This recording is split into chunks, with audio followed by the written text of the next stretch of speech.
आरक्षण अगर आप ब्रॉडर उसमें हम जाएं तो एक तो हमें एजुकेट करने की सबसे बड़ी नीड क्या है। लोगों को लगता है कि आरक्षण कांग्रेस लाई, क्योंकि एजेंडा वहीं से गलत हो जाता है जब हम कांग्रेस वर्सेस भाजपा करते हैं। क्योंकि आज की डेट में क्या हो रहा है, ये ब्लेमिंग गेम है। आरक्षण अगर आप डिक्शनरी देखोगे ये राजाओं के टाइम पे आ गया, 1882 में पहली बार आया था, वो मैं डिटेल दे दूंगा सबको। उसके बाद आरक्षण महाराष्ट्र में लागू हुआ, फिर अंग्रेजों ने प्रतिनिधित्व देते हुए 1920 में किया। फाइनली जो ये इंडिया का आरक्षण है 1935 से स्टार्ट हुआ है। और पहली बार जो बाबा साहब अम्बेडकर का नाम उभर के आया, लोग बोलते हैं कि उन्होंने आरक्षण, मैं नहीं कह रहा कि, एक तो सबसे बड़ी बात है कि सिर्फ बाबा राव अम्बेडकर उस संस्था के हेड नहीं थे, उसमें 200 से ज़्यादा लोग, लगभग 388 लोग थे। उन 388 लोगों में कई ब्राह्मण थे, सब थे, लेकिन क्या था कि ये डिग्री होल्डर थे। और 1942 में इन्होंने पहली बार दलित, जो आप वर्ड बोल रहे हैं, इन्होंने शोषित वर्ग की बात की थी कि हमारे समाज को प्रतिनिधित्व मिलना चाहिए। इन्होंने ये आज़ादी से 7-8 साल पहले कर दी थी, जो कहीं ना कहीं ये शो करता है।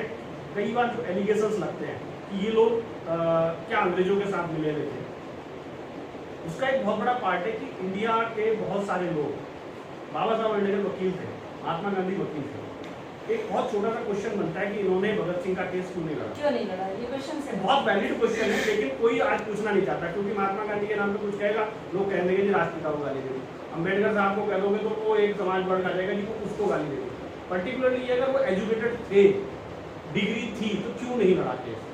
पहला तो इन्होंने 42 में सबसे पहले बात करनी थी इस समाज की, यानी कि बीज तो वही बो दिया गया था अंग्रेजों के द्वारा। उसके बाद धीरे धीरे दूसरा जो ये लोग, कांग्रेस की जो सबसे बड़ा डिफॉल्ट, उसके बाद जब ये संविधान समिति बनी, मैं इस पर वर्क कर रहा था, वो एक डॉक्यूमेंटेड मेरे पास डाटा नहीं है, लेकिन मेरे पास अगर वो आ गया मैं डॉक्यूमेंट दूंगा।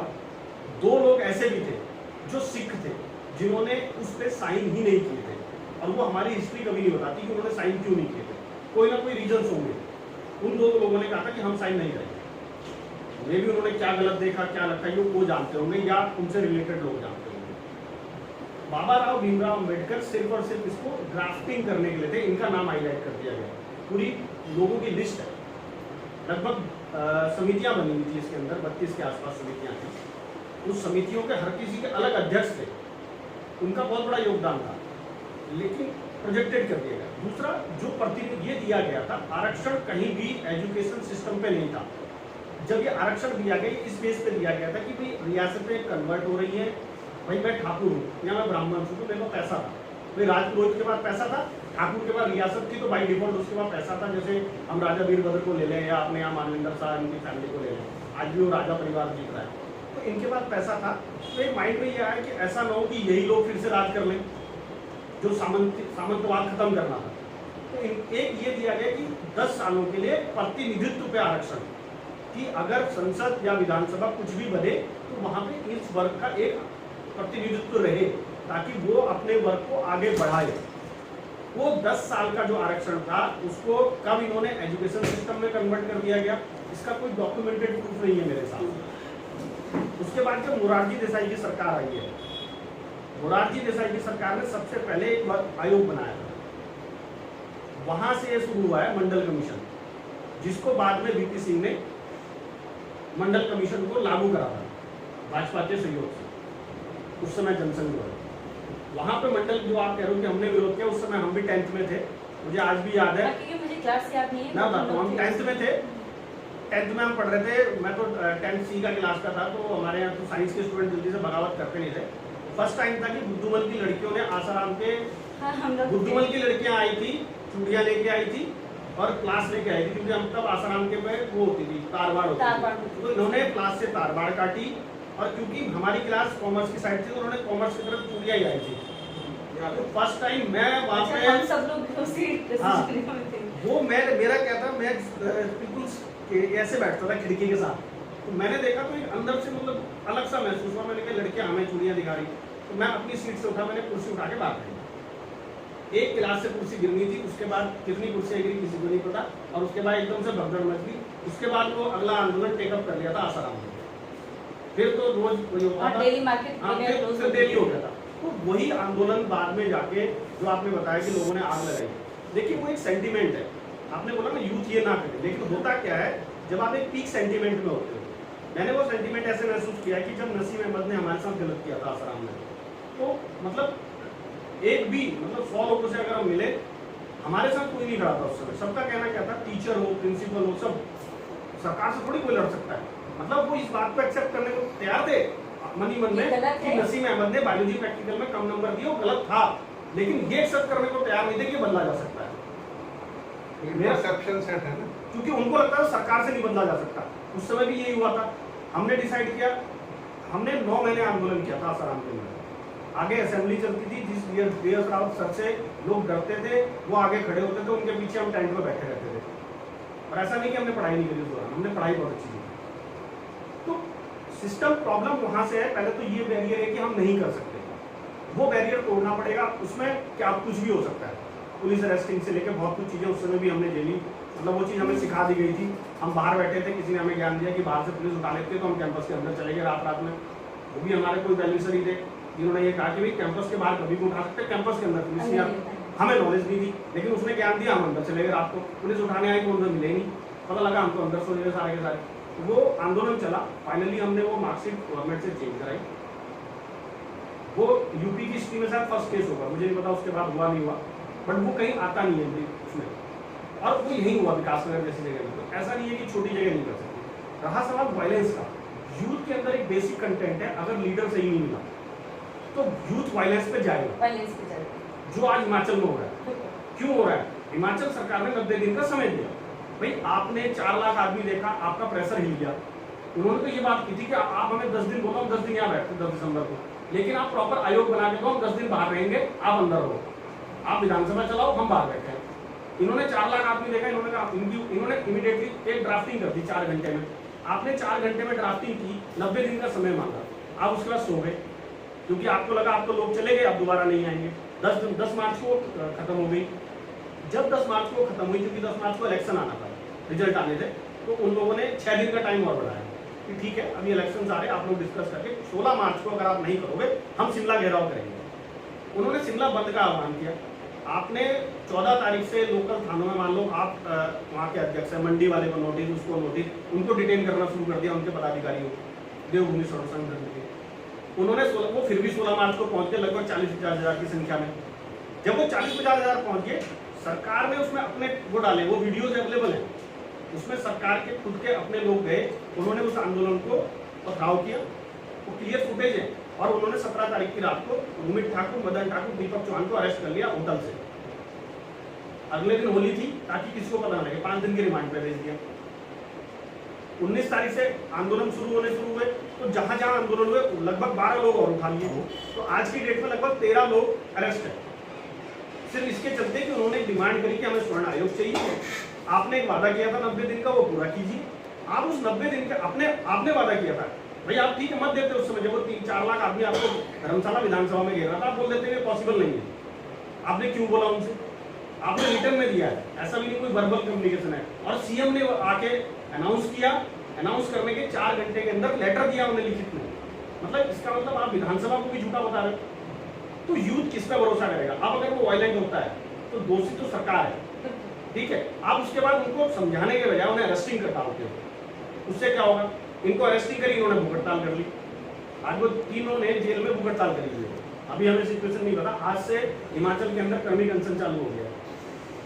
5 दिन का उन्होंने टाइम दिया कि 30 तारीख को उनकी अगली सुनवाई है। अगर वो उसको वो नहीं करते हैं, तो जिस तरह की वहाँ के इनपुट है उनका क्लियर कहना है कि हम फिर चाहे जिस हद तक जाना पड़े। तो वहाँ पे कहीं ना कहीं जो यूथ आता है, तो आरक्षण की एक लड़ाई क्या है कि आरक्षण बेसिकली सिर्फ प्रतिनिधित्व पे था, या तो सरकार दिखाई के डॉक्यूमेंट पे था। दूसरा, आरक्षण का जो सबसे नेगेटिव पहलू वो ये है जो शिक्षण संस्थाओं में आरक्षण है। एक टीचर माइनस नंबर लाने के बाद मैथ का टीचर अपॉइंट होता है। केसेस है, सुप्रीम कोर्ट के सामने केसेस है। मतलब मैं कह रहा हूँ, अगर मैंने एक एंट्रेंस टेस्ट में 100 में से -2 नंबर लिया, तो मैं क्या तो उस बच्चे को पढ़ाऊंगा? सरकार देख रही है उसको माइनस है, लेकिन क्योंकि हमारा सिस्टम कहता है कि उसको आरक्षित वर्ग को एक आरक्षण मिलना चाहिए, उसे वहां डाल दो। या तो सरकार ये तय करे कि भैया जिन चीजों से, क्योंकि अगर शिक्षा मेन बिंदु है हमारा, जो आने वाली पीढ़ी को शिक्षित कर रहा है, इसका इम्पैक्ट आज नहीं समझ में आ रहा। आज जो एक पीढ़ी लगभग, अगर आप एवरेज देख लो ना, सबका मानना है कि लोग बिजनेस नहीं करना चाहते। जो मैकाले के एजुकेशन का लॉस है, गुरुकुल खत्म करने का लॉस हम आज देख पा रहे हैं, क्योंकि आज हमारा बच्चा सिर्फ एक क्लर्क बन के रह गया है। अगर आप ध्यान से देखोगे हम बिजनेसमैन पैदा ही नहीं कर पा रहे। क्यों? क्योंकि वो माइंडसेट, मेरे को साइंस नहीं पढ़ना है, आपने साइंस पढ़ी, मैंने साइंस पढ़ी है, आप मुझे बताइए प्रैक्टिकली आज उसका क्या लाभ है मुझे। अगर मैं प्रैक्टिकल फील्ड की बात करूँ, मैंने उसके बाद सेल्स करी, तो साइंस का कोई यूज ही नहीं है, तो मुझे साइंस क्यों पढ़ाई गई भाई? मैं अगर आप बच्चे से ये क्यों नहीं पूछ सकते तू बनना क्या चाहता है? अगर मैं एथलीट बनना चाहता हूँ, मुझे उससे रिलेटेड चीजें पढ़ाई जाए ना। अगर मैं साइंटिस्ट बनना चाहता हूँ तो मुझे पढ़ाइए साइंस, मुझे पढ़नी साइंस नहीं है, फिर भी हमारे यहाँ साइंस पढ़ाई जाएगी। तो वो तो स्टेटस सिंबल समझते हैं ना पेरेंट्स। तो यहाँ कहीं ना कहीं आपको सरकार को, और मैं कहता हूँ सरकार एक इसको ये क्यों नहीं समझ सकती, एक योजना थी, हम भी नहीं कह रहे किसका दोष है किसका नहीं है, आप इसको एक योजना मान के इसका रिव्यू तो करो कि भाई 70 सालों में हमने योजना चलाई, उस योजना के ये रिजल्ट निकले। एक विधायक का सबसे लेटेस्ट एग्जाम्पल चक्रौता का है, 50 के बाद से प्रीतम सिंह जी के परिवार ने ही यहाँ का प्रतिनिधित्व किया, चाहे उनके फादर थे या जो भी रहे। 2-3 बार में मुन्ना चौहान जी और 1-2 लोगों ने किया। तो क्या मतलब 70 सालों में वो आज भी उस आरक्षण की कैटेगरी से बाहर नहीं आए? वो करोड़पति हो गए लेकिन वो आरक्षण की कैटेगरी में है। क्यों? एक डॉक्टर बाई प्रोफेशन वो 10 लाख 20 लाख रुपए कमा लेता है, मैं वही कह रहा हूँ ना, उनका एग्जाम। तो बेसिक सरकार कहीं ना कहीं तो तय करे ना। और दूसरी चीज देखिए, डबल मीनिंग, आपने कहा ना राजनीति कैसे आती है, यही हरियाणा के अंदर आपने क्रीमी लेयर लॉन्च कर दी है, वहां भी तो भाजपा की सरकार है। अगर हम कहें कि सरकारों पे ना जाए, भाजपा ने वहां 6 लाख की क्रीमी लेयर क्यों क्रिएट की? जब आप वहां कर सकते हो, आप उत्तराखंड में भी करो, या जहां पर कम से कम आपकी सरकार है वहां क्लियर करो। भाई एक पॉलिसी आप एक स्टेट के लिए बना सकते हो, दूसरे स्टेट में क्यों नहीं हो सकती? क्रीमी लेयर आप 6 लाख की निर्धारित कर दो, जो आपकी एक सरकार ने की है। 6 लाख से ऊपर जितने उनका आरक्षण बंद किया है, जो नीचे शोषित वर्ग है जिसे आप कह रहे हो उनको आरक्षण दे दो, और वो भी एक टाइम बॉन्ड के साथ। आप उसे रिव्यू तो करो, किस गांव में कितनी है। आज हम उससे जुड़े हुए हैं, डिजिटल इंडिया से जुड़े हुए हैं। आप अपने अधिकारी को आदेश दो ना कि एक डाटा बनाए, और जो अपना वोटर लिस्ट है उसके आगे सिंपल लगाए कौन से परिवार में कितनी सरकारी नौकरी है। आपको 3 महीने के अंदर डाटा मिल जाएगा, आप उस डाटा पे काम करो। अब तो ऑनलाइन है, मैं वही कह रहा हूँ ना भाई, हम सब सब सिस्टम में तो ऑनलाइन है ना। जब हम वोटिंग ऑनलाइन कर रहे हैं, सब कुछ कर रहे हैं, तो सिस्टम हमारे पास अवेलेबल। आप ये भी नहीं कह सकते कि वहाँ जाएगा कौन गाँव में। अरे जाना क्या है, उसमें अपना डाटा लगाइए, जो आपका पटवारी है उसे आदेश दो, ग्राम प्रधान को आदेश दे दो, वो अपना डाटा बना के भेज दे आप। तो कहीं ना कहीं आरक्षण की फाइट सिंपल फाइट है कि जो एक्चुअल नीडी है उसको नीड मिलनी चाहिए। जातिगत आरक्षण बिल्कुल खत्म होना चाहिए।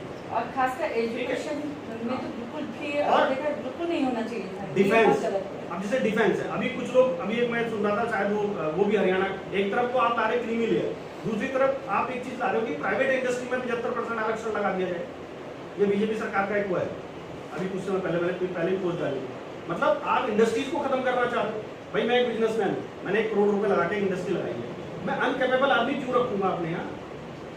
प्राइवेट इंडस्ट्री तो कैपेबिलिटी की बात करती है। आप वहां पे भी आरक्षण लगाओगे, फिर आप कहाँ ले जाओगे? जैसे पहले बंगाल था कम्युनिज्म के टाइम पे, भाई क्या होता था, कम्युनिस्ट झंडा उड़ा के जिंदाबाद जिंदाबाद कर बंगाल खत्म कर दिया, बंगाल कोलैप्स कर दिया पूरा का पूरा, सिर्फ इसी चलते।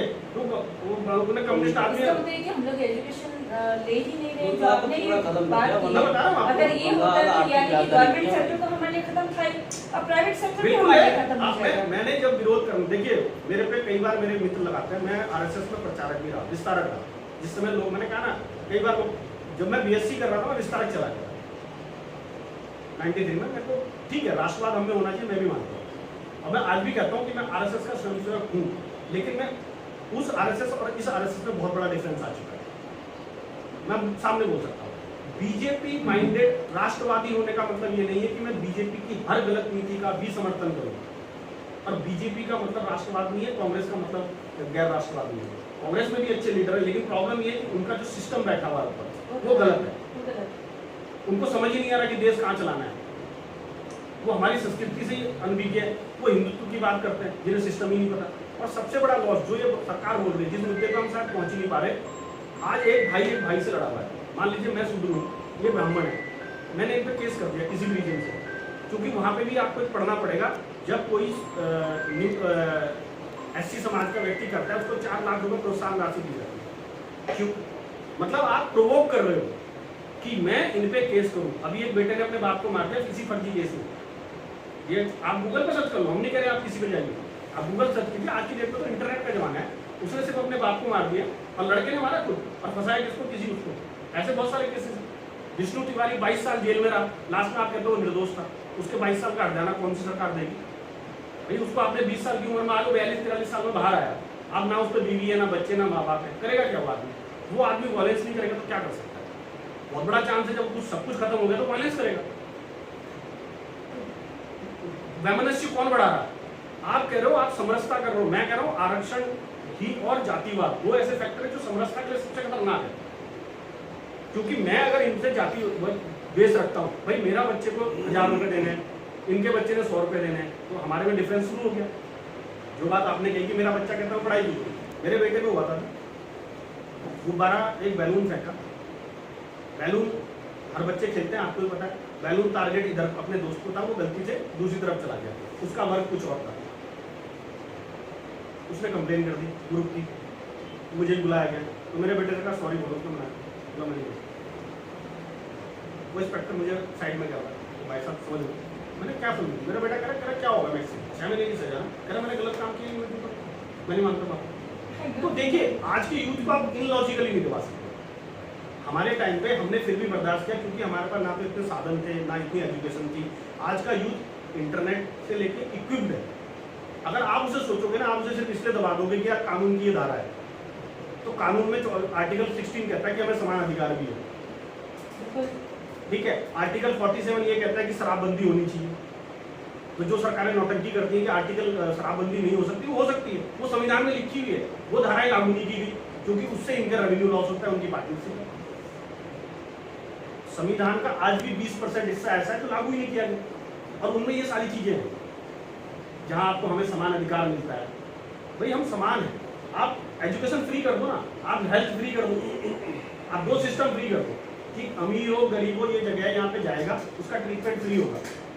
आज हमें कार्ड लेके जाना होता है, क्यों लेके जाना हमें कार्ड? अगर मेरे पास आधार कार्ड है तो वही वैलिड होना चाहिए, उसके लिए अलग से मैं गोल्डन कार्ड बनवाऊँ, उसके लिए मैं अलग से एक आयुष्मान कार्ड बनवाऊँ। भाई मेरा आधार कार्ड ही वैलिड होना चाहिए। अगर हम जैसे लोग जो बिजी शेड्यूल में रहते हैं वो बनवा भी नहीं पाते हैं, हमारा है उसमें क्राइटेरिया बहुत है। फिर अभी आप आरक्षण पे आओगे तो उन्होंने एक लॉलीपॉप दिया था 10% आरक्षण का स्वर्ण जाति को। अगर आप उसे पढ़ने लगोगे ना, उस आरक्षण में इतने सारे क्राइटेरिया थे कि आप उसे फुलफिल नहीं कर सकते, वो इतना घुमावदार है। उसमें वो एज लिमिट उसमें लगी हुई है, क्रीमी लेयर। तो बेसिकली आपको क्रीमी सरकार जो इमीडिएट कर सकती है आरक्षण, वो क्रीमी, सबसे पहले तो क्रीमी लेयर लागू करे कि भाई जो इससे ऊपर है वो आप आरक्षण से बाहर होंगे। जिनके घर में एक एवरेज आय आज की डेट में 50,000 मिनिमम सैलरी है, मिनिमम, जो अंदर ज़्यादा ही है। 50,000 का मतलब एक व्यक्ति की नौकरी लगते हैं 6 लाख रुपए की इनकम उससे सालाना आती है, यानी कि वो हर क्राइटेरिया से। आज आप 5 लाख से ऊपर तो राशन नहीं देते हो, आप ही के डाटा है, हमारे डाटा नहीं है। तो सरकार अपनी एक नीति पर कॉन्ट्राडिक्ट करती है, दूसरी नीति से हटती है। आप एक सिंपल लगा दो कि 5 लाख से ऊपर या 6 लाख से ऊपर जो भी हुआ है वो नॉर्मल है, सामान्य है, तो अपने आप ये सिस्टम खत्म हो जाएगा। लेकिन सरकार क्योंकि वहां पर अगेन है जातियों पे जातियां बढ़ा रही है, और जो इनिशियल आरक्षण मिला था वो SC ST ट्राइबल्स एरियाज को मिला था। सिर्फ एक वैलिड आरक्षण मैं मानता हूँ जो जनजातीय क्षेत्र है, वो रियल में जनजातीय क्षेत्र हमारे से पिछड़ा हुआ है, लेकिन वो भी तब जब वो व्यक्ति वहां रह रहा हो। सब पिछड़ा हुआ इलाका था, तो राइट वही है, वैसे नहीं रहा। हाँ, वही जो मैंने आपको अभी बोला था कि अगर वन टाइम जनजाति में भी वन टाइम किसी ने ले लिया है तो वो अपनी फैमिली को अच्छी एजुकेशन दे रहा है ना, तो नेक्स्ट टाइम उसको नहीं देना चाहिए। अभी इसमें कंपटीशन हो गया। मैं आपको बताऊं, कई जातियां ऐसी हैं जो अपने आप को बनाना नहीं चाहती। उनको ये पता है कि उन्होंने क्या कर दिया है, उन्हें स्मार्टनेस अप्लाई कर रखी है, उन्होंने अपने सारे डॉक्यूमेंट उठा के वहाँ रखे हैं। मतलब एक घर मेरा उधर है जहाँ पर वो क्षेत्र है, लेकिन मैं रह यहाँ रहा हूँ, अब आप इसे कैसे प्रूफ करोगे? डॉक्यूमेंट मेरे वहाँ के, एकेडमिक में यहाँ रह रहा हूँ। इसका बहुत, एक व्यक्ति ने कहा कि कैसे करोगे, बहुत सिंपल सॉल्यूशन है। मेरा बच्चा है, किसी का बच्चा भी पढ़ा, उसका एकेडमिक उठा लो ना। मैंने एकेडमिक किस क्षेत्र से ली है भाई? आज की डेट में क्लासेस तो भाई 12th के बाद ही तो आप करस्पॉन्डेंस करते हो, उससे पहले तो लगभग क्लासेस ऑनलाइन मतलब फिजिकल प्रेजेंट से। तो यानी कि अगर मैं विकास नगर प्रेजेंट हूँ तो मैं विकास नगर में पढ़ रहा हूँ, मैं यहीं रह रहा हूँ। ऐसा तो होगा नहीं मैं विकास नगर से चौपड़ा जा रहा हूँ भाई, डेली तो अप डाउन करूँगा नहीं इतना दूर। आप उसको लगाओ, उसकी जो डॉक्यूमेंट में जो इंस्टीट्यूशन है उसकी लोकेशन आप ट्रैक करो, वो वहाँ का वैलिड है। और जो उसके बाहर का है उसको बिल्कुल आरक्षण को आप जनजातियों को, क्योंकि वो कहीं ना कहीं आपकी सभ्यता को संभाल के बैठे हैं। वो एक आप ये कह लीजिए उस क्षेत्र को बचा के बैठे हुए हैं आपसे। अगर एक व्यक्ति बिल्कुल इंटीरियर में रह रहा है तो एक नाते से वो हमारे देश को सेव कर रहा है। अदरवाइज क्या होगा, उसको वो सारा छोड़ना शुरू कर दिया तो चाइना पलायन हो जाएगा, जैसे कैप्चर कर लेगा। चढ़ता तो है। मैं मानता हूँ वो वैलिड रीजन है कि वो व्यक्ति एटलीस्ट आपको बचा रहा है। बेटा एक मिनट, इसमें क्वेश्चन मेरे मतलब माइंड में आया है। जैसे आपने बोला कि वेंटिलेटर में बैठा हुआ है, ठीक है, पलायन बचाना है।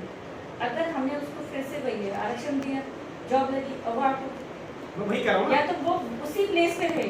मैं क्या कह रहा हूँ, वो तो सरकार ने तय करना है। देखिए हाँ, वही सरकार तय सरकार- करे कि देखिए, वो उसी प्लेस पे रहे। मेरे को आरक्षण मिला, सरकार ये तय, क्योंकि आज की डेट में या तो ये वर्ग हो कि जिनको आरक्षण मिल रहा है वो उन इंटीरियर्स जिन क्षेत्रों से वो बिलोंग करते हैं वहां सेवाएं दें। वही सेवाएं है, राइट।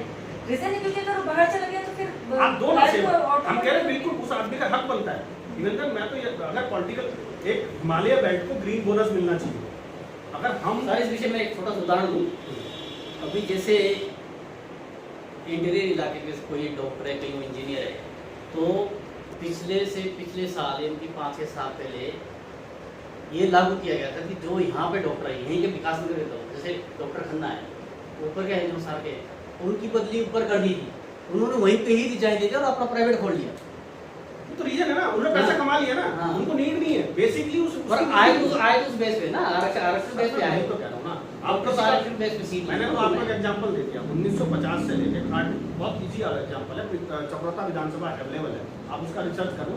गुलाब सिंह जी के परिवार के पास ही वो रही है प्रतिनिधि। हाँ, पूरी सारी 10-12 साल हटा दो, अगर 70 में से 60 साल रही हो, तो क्या 60 साल में उन्होंने इतनी संपत्ति नहीं जोड़ी कि वो उससे बाहर आ पाए?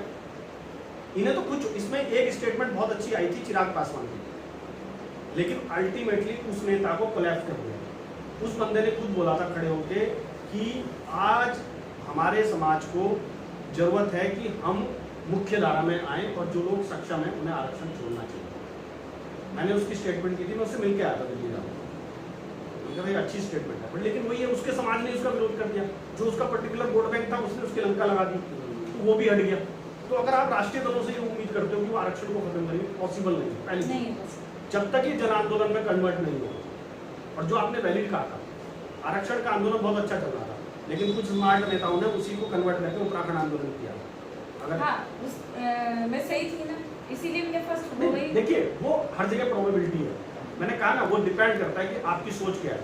वहाँ पे जनता को भी उन लोगों को सही नायक चुनना होगा, जनता को भी समझना होगा कि ये नेता कहाँ के हैं और एक्चुअल नेता कौन है। अच्छा तो यहाँ पे कहीं ना कहीं जनता का भी एक बहुत बड़ा रोल होता है।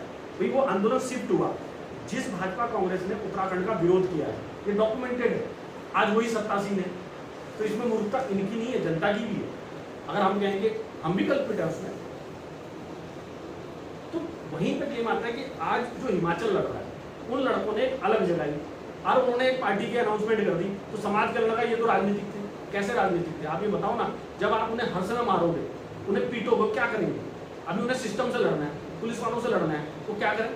क्योंकि पुलिस तो विधायक की सुनती, सत्ता में भाजपा है या कांग्रेस है, तो क्या करें? अब या तो वो सत्ता में काबिज हो और या वो सिंपल संघर्ष करता है। तो वही हुआ हिमाचल में 16 तारीख को। उसमें से 70% ने बोला कि हमें तो क्या कहते हैं राजनीतिक पार्टी विकल्प देना पड़ेगा, अगर सरकार नहीं मानती तो हमें विकल्प देना पड़ेगा। भाई सरकार के मुखिया ने, सीएम ने बैठ के एक डॉक्यूमेंट दिया, वो तो भाई फर्स्ट पर्सन है ना। अभी उसने लिख के दिया कि मैं 90 दिन में आपके लिए बना दूंगा और मुकर गया। अब आप उससे क्या मानोगे? तो ऐसा तो कल को दूसरी सरकार बिठाएंगे, वो मुकर जाए।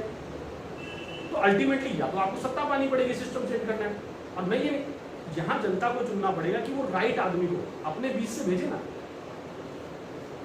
तो जो यूथ है, और यहाँ पे इनकी जिम्मेदारी जो आपने बोला, मेरा एक सिंपल मानना है, मेरा एक सोच है कि यूथ को राजनीति में आना चाहिए। हाँ, क्योंकि एक बहुत छोटा टॉपिक है, आप एक कॉमन आदमी, पढ़ा लिखा आदमी बड़ी सिंपल सी बात कह देता है कि हमें राजनीति से क्या मतलब है। मेरा उस पर एक सिंपल कहना है, चाणक्य ने कहा था, आपको राजनीति से मतलब हो ना हो, राजनीति को पूरा इंटरेस्ट आप में है, क्योंकि आप इससे राजनीति चलती है। क्योंकि वो नीति निर्धारक है। आप गलत व्यक्ति को नीति निर्धारण के लिए भेजोगे तो वो आपके अगेंस्ट नीति बनाएगा, और आप सही व्यक्ति को भेजोगे वो आपके फेवर में नीति बनाएगा। तो राजनीति परोक्ष अपरोक्ष आपका शिकार जरूर करती है, तो या तो शिकार बनो या शिकारी बनो। सेंटीमेंट यही कहता है। राजन गोस्वामी को बहुत सारे लोग गलत कहते हैं, लेकिन मैं मानता हूँ कि आज अगर आरक्षण की एक अलग जिंदा है तो उस व्यक्ति के आत्मदाह से है। उस लड़के ने इतना डेडिकेशन दिखाया कि उसने छत पे खड़े होकर आग लगाने की कोशिश की। उन 16 लोगों का बड़ा योगदान है जिन्होंने अपने ऊपर बाई डिफॉल्ट आपने बाकायदा दिल्ली के सब पे डॉक्यूमेंट बन गए। मैं आपको डेट बता देता हूँ, उस डेट पर फायरिंग हुई थी साउथ दिल्ली में, साउथ दिल्ली के अंदर फायरिंग हुई है, उस पर कोई डॉक्यूमेंट क्यों नहीं बनाता, कोई हिम्मत क्यों नहीं करता? आरक्षण के चलते नहीं। आरक्षण का तो एक ऐसा मुद्दा है जो बहुत ज्यादा बड़ा है, 25 लेकिन ये सितंबर कहीं दिखाई नहीं 91 देता। 25 सितंबर 91 पे फायरिंग हुई है दिल्ली में। कोई राजनीतिक दल नहीं बनाएगा, कोई नेता नहीं बनाएगा, क्यों फायरिंग हुई? जरा जवाब तो दो। बेसिक। और चाहे कोई नेता कहे, मैं आरएसएस का एक बात में फॉलोवर था। आरएसएस की एक अच्छी बात थी कि आरएसएस इस बात का विरोध करता था, लेकिन जो बिहार इलेक्शन हारा, अगर आप लोगों को याद हो तो जिसकी शुरुआत भाजपा ने आरक्षण का विरोध करना बंद कर दिया जब इन्होंने बिहार का इलेक्शन हारा। मोहन भागवत जी ने बयान दिया था आरक्षण हटेगा, इनकी बिहार में सरकार चली गई। उस दिन इन्हें समझ में आया कि सत्ता में रहना है तो ये शांति से पढ़ेगा, तो इन्होंने बात करनी बंद कर दी। आपको कहीं ना कहीं जो डॉक्यूमेंटेड जितना है, कुछ जो अच्छे लोग हैं वो आरटीआई लगा सकते हैं, उन्हें आरटीआई लगानी पड़ेगी सरकार को। और हमें एक, मैं कह रहा हूँ, अगर छोटे छोटे स्तर पे मान लो हमने विकास नगर मिला, भाई किसी न किसी को तो आपको पकड़ना पड़ेगा, या तो डिस्ट्रिक्ट पकड़ना पड़ेगा या तहसील पकड़नी पड़ेगी, आपको छोटे दल बनाने पड़ेंगे। हमें अपने समाज के लोगों, हमने आज जो डॉक्यूमेंट लिया इसमें चीज़ लिखी व्यवसाय क्या है। पर्पज ये नहीं है कि उस व्यवसाय से मुझे आपसे कोई आर्थिक चाहिए, आप में सक्षम होंगे आप दीजिए, लेकिन मेरा मकसद ये कि अगर आप एक व्यवसाय कर सकते हो, मैं उसको थोड़ा सा जोड़ सकता हूँ। भाई मैं किसी दूसरे के पास जाऊँ, मैं अपने भाई के पास जाऊँ, बस एक सिंपल सी बात है ना, मैं अपने भाई को सबल करूँ ताकि कल जब मेरी नीड हो तो मेरा भाई मेरा बल बने। तो इसमें कोई गलत बात नहीं। अभी इसको कोई कम्युनिटी से जोड़ ले, उससे मेरे को फर्क नहीं पड़ता। हलाल एक इंडस्ट्री चल रही है जो मुस्लिम्स ने क्रिएट कर दी, उसके विरोध में कोई नहीं बोलता। लेकिन अभी अगर मैं ये कहना शुरू कर दूं कि भूपेंद्र मेरा भाई है, ये हिंदू है, सनातनी है, इसके लिए इससे सामान खरीदो, तो लोग मेरे अगेंस्ट आ जाएंगे, भारत में कीड़ा हो जाएगा। क्यों भाई? भाई जब वो अपने भाई को बढ़ा सकता है, मैं अपने भाई को बढ़ा सकता हूँ। और आरक्षण खत्म होने से हिंदुत्व एक हो सकता है, एक बहुत बड़ा फैक्टर है। क्योंकि जब आज आप क्षेत्र, हम बात करते हैं सोशिक की, आज आप किसी पूछते हो, आज हम यहाँ के लोग हैं, हमने तो किसी की जाति नहीं पूछी होगी, मंदिर में जाते कोई जाति नहीं पूछता, इवन संविधान जाति पूछता है, लेकिन मंदिर नहीं पूछता। लोग बोलते हैं मंदिरों में प्रवेश बंद है, हॉस्पिटल में भी नहीं पूछता, कोई भी नहीं पूछता। आज के डेट में कॉलेज में नहीं पूछता। आप जिससे पट्टी बदलवाते हैं, आप उससे थोड़ी पूछते हो कि बहन जी आप कौन सी जाति से, तो पट्टी बनवाऊंगा नहीं तो नहीं बनवानी है, बनवाऊंगा। नहीं बनवानी। आप रेस्टोरेंट में खाना खाते हो, वहाँ का कुक कौन है, कोई भी नहीं पूछा। ठीक है, कुछ सिर्फ फॉर्म भरते हुए पूछा जाता है। सिर्फ कुछ घर है। देखिए अब एक व्यक्ति से मेरी बड़ी बहस हुई थी, तो उसने कहा जी आप मंदिरों में प्रवेश नहीं देते, तो वहाँ पे भी क्लियर कर देता हूँ, मंदिरों में प्रवेश वहाँ नहीं है जो कुल देवता के मंदिर है, और वो वैलिड है। बहुत बड़ा कांड हुआ हो। नहीं वो वैलिड है। एक बात बताइए, हम 5 भाई, बहुत बड़ा कांड हुआ, पहले एसडीएम साहब थे, मैं वही कह रहा ना, जाने इंडिया मंदिर में नहीं उसका रीजन है सर, मुझे यहाँ का नहीं पता, हमारे घर का नहीं। मैं तो बहुत सिंपल कहता हूँ, सिर्फ एक कुल देवता के मंदिर ऐसे हैं जहाँ पे हर व्यक्ति प्रवेश नहीं कर सकेगा, और वो नहीं करना चाहिए, उसका रीजन है। मान लो ये हम एक गोत्री है, इसका सिस्टम अगर आप समझोगे तो हम जो सगोत्री होते थे, एक गोत्र के होते थे, उनके कुल देवता थे, उनके क्षेत्रपाल देवता थे। तो जो मेरा देवता है उसकी पूजा मैं ही तो करूँगा, अपने पिताजी का श्राद्ध तो नहीं करूँगा ना, या मेरा पड़ोसी आके कर लेगा, या तो वो मेरे पिताजी का श्राद्ध भी करे। फिर अगर वो कहता है उसे मेरे घर में इसको करना है, भाई मेरी प्रॉपर्टी है, मेरे पिताजी की प्रॉपर्टी हम ही भाइयों में तो बटेगी, या वो समाज के किसी भी व्यक्ति को मिल जाएगी। इसका सर एक बड़ा उदाहरण ये है कि आपको सारे की पर वहाँ पे लेडीज को नहीं जान देते हैं सर, उसके लिए बता देता हूँ। अब बाबा बालकनाथ है, बावड़ी का मंदिर डाइवर्ट हो रहे। हाँ नहीं डाइवर्ट हम सर, ये बहुत ज्यादा डाइवर्ट हो रहे। बहुत वही ना सर, तो ये आरक्षण की बात करो दीदी की हाँ। भी भाई आरक्षण तो बेसिक है। अगर सब आप कोई बता आरक्षण के बारे में इतनी लंबी भाई सुनने के लिए कुछ पूरी है, आरक्षण वाले सबको बताया हाँ, इसको आगे हमें कैसे लेके बस चले, वो तो आगे- कैसे हाँ आगे प्रोफाइल सबसे